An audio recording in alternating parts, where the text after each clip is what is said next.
화제의 뉴스를 살펴보는 뜬 뉴스 오마이뉴스의 이승훈 기자입니다. 안녕하세요. 네, 안녕하십니까. 국회 공직자윤리위원회가 국회의원들 재산 변동 신고 내역 오늘 공개했죠? 네, 매년 재산 공개 때마다 1위를 해온 정몽준 새누리당 의원이 이번에도 가장 많았습니다. 현대중공업 최대 주주인 정의원의 재산은 2조 430억 원으로 종전 대비 1,181억 원이 늘었습니다. 예. 현대중공업 주식 평가액이 크게 증가한 덕분인데요. 그렇겠죠. 2위는 안철수 새정치민주연합 의원으로 총 재산은 1,560억 원이었습니다. 안철수 연구소 주식 평가 손실로 종전 대비 261억 원이 줄어든 액수입니다. 이 밖에 100억대 이상 재력가는 모두 8명이었습니다. 안철수 의원만 빼고는 모두 새누리당 소속이었는데요. 네. 김세연 의원이 958억 원, 부동산 갑부인 박덕흠 의원이 539억 원, 윤상현 의원 177억 원, 강석호 의원 163억 원, 김무성 의원 137억 원, 정의아 의원 102억 원 등이었습니다. 네. 500억 원 이상 자산가를 뺀 각 정당별 소속 의원 평균 재산은 새누리당이 23억 9천만 원, 그리고 또 새정치민주연합이 12억 5,600만 원, 통합진보당이 1억 5,800만 원, 정의당은 2억 6,800만 원이었습니다. 네. 새누리당이 새정치연합보다 2배가량 많았는데요. 정당별 양극화 현상도 뚜렷했습니다. 네. 조금 아까 이제 재산 많은 순위로 쭉 얘기해 주셨는데 하위권에는 어떤 의원들이 있습니까? 네, 재산 1억 원 미만인 의원들도 모두 11명이나 됐습니다. 이들 중 재산이 적자 상태인 의원들도 4명이나 됐는데요. 예. 이른바 금배지 푸어로 불리는 의원들입니다. 아하. 꼴찌는 성완종 새누리당 의원으로 마이너스 7억 5천만 원을 신고했습니다. 경남기업 회장을 지낸 성 의원은 지난해까지만 해도 70억 원에 달하는 재산을 신고했지만 올해는 경남기업이 워크아웃에 들어가는 바람에 주식 가격이 폭락했습니다. 예.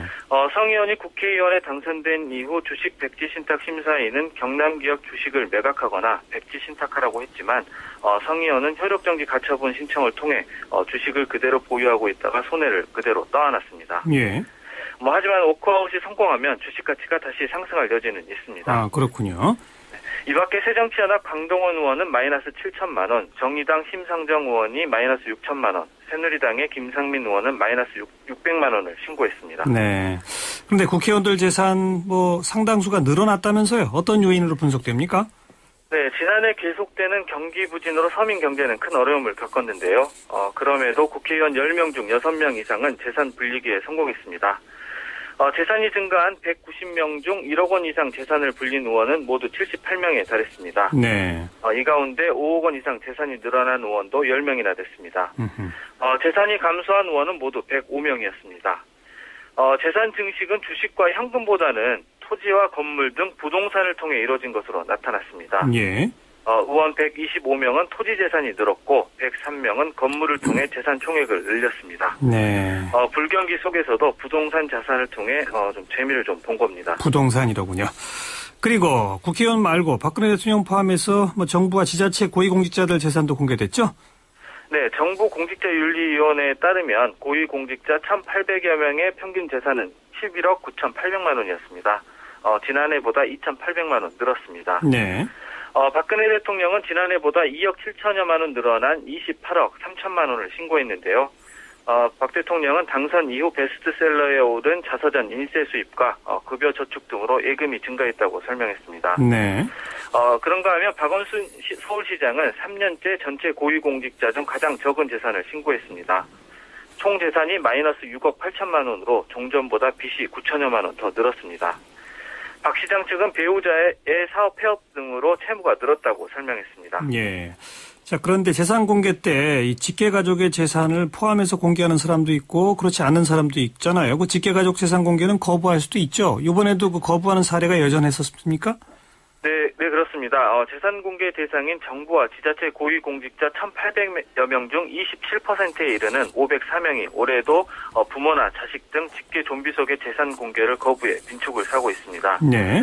국회의원 295명 중 39.6%인 117명도 마찬가지였습니다. 아하.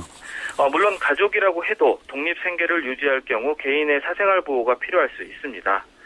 하지만 혈연 관계를 중심으로 계산이 오가는 한국 사회의 관행에 비춰볼 때 위장 증여나 편법 상속 논란이 계속되고 있는 상황인데요. 네. 재산 고지 거부 제도가 악용될 소지도 크다는 지적이 나오고 있습니다. 그렇죠. 실효성을 높이기 위해 정부는 이번 재산 공개부터 가족들의 분리 거주 기간이 1년 이상이 돼야 재산 공개를 면제받을 수 있도록 했지만 고지 거부율은 작년에 비해 별로 줄지 않았습니다. 예. 정부는 사생활 보호 문제 때문에 직계 좀비속 재산 공개를 거부한 공직자들의 명단을 공개할 수 없다는 입장인데요. 실효성 있는 개선 대책이 있어야 한다는 지적입니다. 네. 그건 그렇고 유우성 씨 출입국 기록 관련 문건 가운데 말이죠. 출입경 기록 발급 사실 확인서 그거 팩스 발신처가 서울이었다. 아니 이게 어떻게 서울에서 발신될 수 있나요? 검찰 수사 결과 그런 게 있었습니까? 네, 간첩 증거 조작 사건을 수사 중인 검찰 수사팀이 인터넷 및 국제전화 회선을 운영하는 KT 송파지사 등에 대한 압수수색을 최근 실시했는데요. 예. 수사팀이 선양 총영사관으로 흘러들어간 팩스 발신이 서울 내곡동 국가정보원 본부 청사에서 이뤄진 단서를 잡았다는 보도가 나왔습니다. 아, 그래요? 네, 지난해 11월 27일 중국 내 서로 다른 곳에서 동일한 확인서가 선양 총영사관에 팩스로 전달돼 송수신 번호 조작 의혹이 제기된 바 있는데요. 누가 어디서 팩스를 보냈는지 밝혀내는 게 수사의 관건 중 하나였습니다. 예. 그런데 압수수색을 통해 그런 서울이라는 발신지가 서울이라는 점을 이제 단서를 잡은 건데요. 예. 검찰 수사팀은 이 확인서 팩스 전송 과정에 국정원 대공수사팀 권모 과장 그리고 김모 저정관과 선양 총영사관 이인철 영사 등이 조직적으로 공모한 것으로 보고 이들의 직속 상관인 이모 대공수사처장 등을 상대로 윗선 개입 여부를 조사하고 있습니다. 예. 하지만 김 조정관은 지난해 11월 27일 사무실에 있긴 했지만 정보기관 팩스는 수십만 될 뿐 발신이 안 된다며 혐의를 부인하고 있는 것으로 알려졌습니다. 아하. 그런데 만약 위조문서 팩스 발신지가 국정원으로 확인된다면 이번 증거조작 사건의 파문은 더 커질 전망입니다. 네, 아무튼 당사자는 팩스는 수십만 되고 발신은 안 된다라고 일단 부인했다 이거죠? 네네. 이건 금방 확인해 보면 나오겠는데요. 발신이 되는 건지 안 되는 건지부터 말이죠. 네, 수고하셨습니다. 네, 감사합니다. 오마이뉴스의 이승훈 기자였습니다.